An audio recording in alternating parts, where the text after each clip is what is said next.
এটা তো আপনাকে করতে হবে। আপনি মারা যাওয়ার পরে প্রাথমিক যে ফেরেশতাদের সাথে বোঝাপড়াটা এটা কাকে করতে হবে? আপনারা জানেন কবরে যখন মানুষকে কবর দেওয়া হয়, সর্বপ্রথম কবরের রজনীতে কবর প্রত্যেকটা মানুষকে একটা দুই দিক থেকে একটা চাপ দেয়। একটু চিন্তা করেন, দুই দিকের মাটি, এমনি তো কবরটা অনেক বড় না, ছোট্ট ছোট্ট একটা ঘর, ডাইনে বাঁয়ে কাইত হওয়ার কোনো সুযোগ নাই, তেমন কোনো সুযোগ নাই ভাইয়ের আমার। আবারও বাঁশ দিয়ে আবারও জায়গাটাকে আরো ছোট করে দেওয়া হয়, মাটি দিয়ে আরো ছোট করে দেওয়া হয়। এমন একটা ছোট্ট জায়গায় আপনি আমি একাকি থাকবো। এই জায়গার মাটিরা যখন দুই পাশ থেকে যখন চাপ দেয়, তখন নূরের নবীজি বলেন যে যখন ডান দিক থেকে চাপ দেয় তখন ডান দিকের এই হাড়গুলো বামে চলে যায়, আবার বাম দিকে চাপ দিলে বামের হাড় ডানে চলে যায়। অথচ আপনারা যিনি মারা যায় তাকে কবর দেওয়ার 1 ঘন্টা পরে আপনি তার লাশটা চেক করেন, হাড় মার সব ভাঙ্গা না ভালো? কথা বলেন, সব কি ঠিক আছে? সব কি ঠিক আছে? তাহলে আজাব হয় কোথায়? দেহে না, আজাব হয় রুহে। কিসের কথা? কিসের? রুহের, যেটা মানুষের দৃষ্টি চোখের আড়ালে, কিন্তু দেখে কারা? আমার নবী। কন্যা সুবহানাল্লাহ। মুবাজাত যারা আছে, মুবাজাত মানুষ এবং জিন কবরে আযাব দেখে না। পশুপাখি যারা যারা বলতে পারে না, আল্লাহ তাদেরকে এটা দেখার ক্ষমতা দিয়েছে, কারণ তারা তো বলবে না। আমরা যদি বলতে পারতাম, ধরেন আমার দাদা মারা গেছে, আমার নানা মারা গেছে, আমার আপনাদেরও সহ, তারা যদি বলতে পারতো, ফিরে যদি বলতে পারতো যে কবরের আযাবটা এরকম নাকি, এখনো সময় আছে, সতর্ক হোক, তাহলে আমরা কি হতাম? সতর্ক।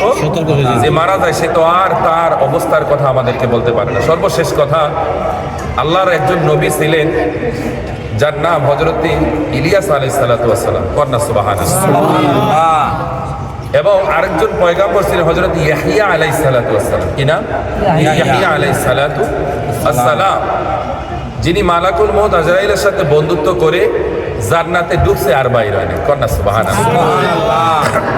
ক্ষণিকের জন্য আজরাইলের সাথে বন্ধুত্ব করে তিনি রুহুটা বের করার জন্য আজরাইলকে ওসিয়ত করেছিলেন, আজরাইল তোমার সাথে আমার বন্ধুত্ব হবে, শর্ত একটাই, আমি জানতে চাই, বুঝতে চাই, দুনিয়ার মানুষকে মেসেজ দিতে চাই যে মৃত্যুর স্বাদটা কেমন, এটা কষ্টটা কেমন, ভয়াবহতাটা কেমন।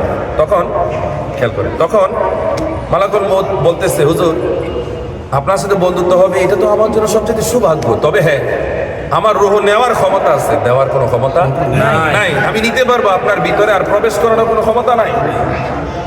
তখন মালাকুল মউত দ্বিধাদ্বন্দ্বে পড়ে গেলে, নবীর সাথে বন্ধুত্ব করার শর্ত হইছে রুহ নিয়ে আবার দিতে হইব, রুহ নিয়ে দিতে হবে। তখন আল্লাহর সাথে কথা হলো, আল্লাহ বলেন যা, আমি তোকে নেয়ার এবং দেয়ার অনুমতি দিয়ে দিলাম। সুবহানাল্লাহ। একজন ব্যক্তি হযরত ইয়াহইয়া আলাইহিস সালাতু ওয়াস সালাম, প্যারে হাজিরিন, তিনি খেয়াল করেন, সরি আমার নবীর নামটা ভুল হয়েছে, হযরত ইদ্রিস আলাইহিস সালাতু ওয়াস সালাম। নাম কি? ইদ্রিস, যিনি চতুর্থ আসমানে আছে। কোন আসমানে আছে? চতুর্থ। ওই নবীর নাম হযরত ইদ্রিস আলাইহিস সালাতু ওয়াস সালাম। তো ইদ্রিস নবী জান্নাতে যাওয়ার পর আর বের হয় নাই। তো ইদ্রিস আলাইহিস সালাতু ওয়াস সালামের যখন মালাকুল মউত রূহটা কবজ করলেন, মূলত তাকে কষ্ট দেওয়ার জন্য না, মানে বের করা আবার ভিতরে ঢোকানো, ভিতরে বের করলেন, ঢুকালেন। ইন দি মিন টাইমে মালাকুল মউত ইদ্রিস নবীকে প্রশ্ন করলেন, নবী আপনার দেহ থেকে যে রূহটা বের হলো আপনার কেমন লাগছে, আপনার কেমন ফিল হয়েছে? তখন তিনি বললেন, যা এটা শুনলে আপনারা আসলে মাথা ঘুরে যাওয়ার মতো। তিনি বললেন যে আমি দেখলাম, আমি এতটুকু কষ্ট অনুভব করলাম, যেই কষ্টটা একটা খাসি কিংবা বরকিকে অথবা একটা পশুকে যদি দেহের উল্টা দিক থেকে যদি চামড়া ছিলে হয়, এই যে কষ্টটা, এই কষ্টটা যদি 7 পরিমাণ বৃদ্ধি করে দেওয়া হয়, 7টা কষ্ট যদি একসাথে করা হয়, তাহলে ওই পশুর কষ্ট কম না বেশি? বেশি। তথা আমার আপনার দেহ থেকে যদি চামড়াটা ছোলা হয়, এই চামড়াটা যদি উল্টা দিক থেকে, একটা আছে টান দিয়া সুইলালায়, কষ্টটা একবারে শেষ, আরেকটা আছে উল্টো দিক থেকে, কষ্টটা আরো বেশি না বেশি? কথা করে বেশি, উল্টো দিকে বেশি। প্যারে হাজিরিন, এই যে উল্টো দিক থেকে ছোলা, এভাবে 7টা বার যদি আপনার দেহ থেকে চামড়া খালানো হয়, ছোলা হয়, 7টা পরিমাণ যে কষ্ট হয় একসাথে করলে, আমি ইদ্রিস নবীর মনে হয় তার চাইতে আরো বেশি কষ্ট। মালাকুল মউত আজরাইল বলে, হুজুর বলেন কি? আমি আমার জীবনে আপনার চাইতে সহজে আর কারো জান কবজ করিনি। জোরে বলেন না আল্লাহু আকবার। এটা যদি ইদ্রিস নবীর বক্তব্য হয়, তাহলে আমার বাবা, আমার দাদা যারা আমার আগে মারা গেছে, তাদের বক্তব্যটা যদি আমরা শুনতে পারতাম, আমরা পাগল হয়ে যেতাম। দুনিয়া দুনিয়া করে আমরা পাগল না হয়ে আখেরাত করে করে আমরা পাগল হয়ে যেতাম। কথা ঠিক। এই জন্য যারা শুনতেছেন, বসে আছেন, অনুরোধ থাকবে, দুনিয়ার সকল ব্যস্ততা থাকুক, ও ফকিরতলা যুবকেরা, ফকিরতলাবাসীরা, আপনাদের নামাজের মধ্যে একটু অবহেলা আছে, আছে কি নাই? আছে কি নাই? আমরা থাকি কিংবা না থাকি, বাঁচি কিংবা না বাঁচি। ব্যবসায়ী ভাইয়েরা, মসজিদের পাশে অনেক ব্যবসায়ী ভাই আছে, নামাজ পড়ে না, মসজিদের সাথে ব্যবসা করতেছে, নামাজ পড়ে না। বাস্তবতা এটা। অনেক আশেপাশেও আছে, এই দিব বাজারে, মার্কেটে, বিভিন্ন জায়গায় দুনিয়ার ব্যস্ততা নিয়ে ব্যস্ত। হ্যাঁ মুরগিতে যাবো, আধা ঘন্টা 1 ঘন্টা নষ্ট হবে, এই 1 ঘন্টায় তো আমি ব্যবসা করলে আমার কাম হইব, বাড়ি 1 তলা 2 তলা হইব, মাইয়া বালা জায়গায় বিয়া 10 তলায় বিয়া দিব, আমি 20 তলায় বিয়ে দিতে পারবো, এরকম চিন্তাধারা আছে না? অথচ আল্লাহ তাআলা বলতেছে যে বান্দা তার সব কিছু মাইনাস করে আমি আল্লাহর ডাকে সারা দে, আমি আল্লাহ তার এটা মাইনাস নয় প্লাস করে দিই। আমার আল্লাহ পারে কি পারে না?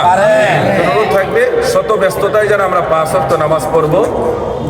আল্লাহ নবীজি বলেছেন, তোমরা যারা আমাকে ভালোবাসো, খেয়াল করে, তোমরা যারা আমাকে ভালোবাসো, পরকালকে ভালোবাসো, তোমাদের প্রতি আমার ওসিয়ত, যখন তোমরা কথা বলবে সত্য কথা বলবে। জোরে বলেন, কি বলো? সত্য।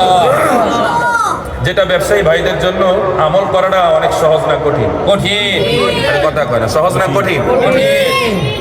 কঠিন। জানি না ভাইয়েরা কি মনে করে।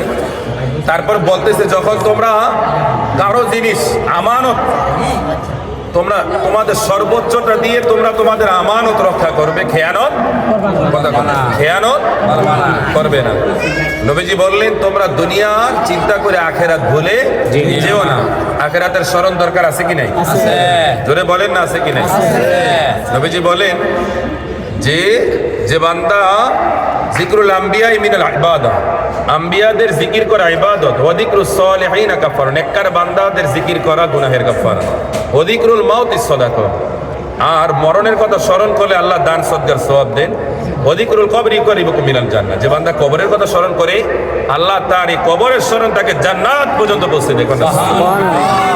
রব্বুল আলামিন আমাদের আজকের এই ভাই আব্দুর রহমান রহমতের দাদা, তারও বাবা, এই জায়গায় আরও যারা সাহিত্য রয়েছেন এবং অত্র এলাকা থেকে নারায়ণগঞ্জের বিশেষ করে মাইজদার কেন্দ্রীয় গোরস্থানে, পাইকপাড়াতে 2টা গোরস্থান আছে, আশেপাশে যারা সাহিত্য, কারণ স্বাধীনতার আগে কোথায় কত মানুষ পাকিস্তানিদের হামলায়, হানাদার বাহিনীর হায়নার হামলায় কত মানুষ কিভাবে নিহত হয়েছে, অনেকের কোনো অস্তিত্ব নাই। আমরা যে জায়গায় বসে আছি, হতে পারে এই জায়গায় কারো না কারো খবর থাকতে পারে। আল্লাহ তাআলা যেন প্রত্যেককে যেন মাফ করে দেন। আজকের এই মাহফিলের সত্যি আমরা যারা মাহফিলে সরাসরি উপস্থিত হয়েছি, যারা যার যার অবস্থান থেকে শুনতেছেন, মা ও বোনেরা আপনারাও যারা আমাদের সাথে রয়েছেন, আল্লাহ তাআলা যেন প্রত্যেকের দিনের নেক মাকসাদ কবুল করে। পূর্বপুরুষ যারা কবরবাসী, আল্লাহ যেন আজকের এই মাহফিলের উসিলায় প্রত্যেকের কবর আজাব মাফ করে দিয়ে সবাই বলেন আমিন। এই সময় আপনাদেরকে নিয়ে আল্লাহ তার রাসূলের এই জান্নাতের বাগানে আমরা বসলাম, আমরা খুশি না বেজার? খুশি। বলেন খুশি না বেজার? তাহলে যেই লাস্টের 3টা কথা বললাম, সবসময় সত্য কথা বলার জন্য চেষ্টা করা। কি করা? চেষ্টা করা। এবং আমানত যে কোনো জিনিস হতে পারে, টাকা পয়সা সম্পদ হতে পারে, এবং এই আমানতের খেয়ানত কি করা? না করা। খেয়ানত না করা। বলেন খেয়ানত না করা। এবং দুনিয়ার চাইতে আখেরাতকে কি দেওয়া? প্রাধান্য। আরো অনেকগুলো কারণ আছে, আরো অনেকগুলো বিষয় আছে, তবে এই 2-একটা বিষয় যদি আমরা আমল করতে পারি, বরকত আছে কি নাই? রব্বুল আলামিন যেন কবুল করে সকলে বলেন আমিন। আলামিন। আমরা আসেন প্রত্যেকে যার যার ময় মুরব্বিকে স্মরণ করে সূরা ফাতিহা একবার, কুল হলো 3বার।